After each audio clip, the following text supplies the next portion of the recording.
بسم اللہ الرحمن الرحیم۔ دیکھو، ہم نے بڑے غور سے سنا ہے کہ کسی بھی ملک میں نا تین چیزیں ہوتی ہیں جس کی وجہ سے ملک مستحکم ہوتا ہے۔ آپ کو پتہ ہے پہلے بنو امیہ کا خاتمہ ہوا، ہماری خلافت تھی، پھر بنو عباس بن بغداد کی خلافت کا خاتمہ ہوا، یہ دوسرا جھٹکا لگا تھا مسلمان۔ پھر ہندوستان میں مغل بادشاہوں کا خاتمہ ہوا، یہ بھی ہماری حکومت تھی جو ختم ہوئی۔ اندلس کی حکومت کا اس سے پہلے خلافت کا خاتمہ ہوا، وہ بھی ہماری حکومت تھی اسپین میں۔ اس کے بعد پھر خلافت عثمانیہ کا خاتمہ ہوا۔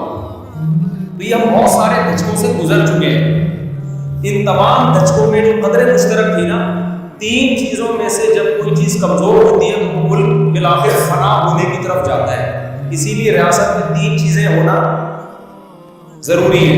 ان تین چیزوں میں اگر دراڑ آنا شروع ہو جائے نا تو ریاست کا وجود ختم ہونا شروع ہو جاتا ہے۔ اور یہ بھی سمجھ لو کہ ہمیشہ سے مسلمان اس خوش فہمی میں رہے، جب بنو امیہ کی خلافت تھی مسلمان اس خوش فہمی میں تھے کہ یہ کبھی بھی ختم نہیں ہو سکتی، وہ ہو گئی ختم۔ اندلس میں مسلمان اتنی پاور میں تھے، ان کا خیال یہ تھا کہ کبھی بھی ختم نہیں ہو سکتے، غلطیاں کی ہو گئے ختم۔ پھر یہ جو مغل بادشاہ تھے اتنی پاورفل، اکبر بادشاہ جو تھا نا، جو بہادر شاہ ظفر سے کافی پہلے گزرا ہے، 50 سال اس نے حکومت کی اور ایسی پاورفل گورنمنٹ تھی نا اس کی کہ آپ تصور نہیں کر سکتے۔ اسی وقت سے وہ زوال کا شکار ہونا شروع ہو گئی تھی، اور وہ مسٹیک کی عوام کرتی ہے، یاد رکھو۔ میں ایک آپ سے بات بتاؤں کہ حکمرانوں کی بھی مسٹیک ہوتی ہے، اتنی نہیں جتنی عوام کی ہوتی ہے۔ اس میں حکمران کی غلطی یہ ہوتی ہے کہ اس کو صحیح گائیڈ نہیں کر رہے ہوتے عوام۔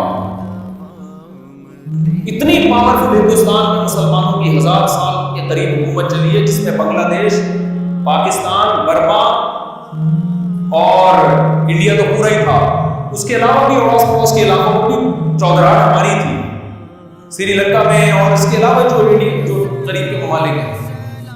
کوئی تصور نہیں کر سکتا کہ اس حکومت کا خاتمہ ہو سکتا ہے، لیکن تھوڑے سے گوروں نے آگے ختم کر دی، بہت منورٹی میں تھے۔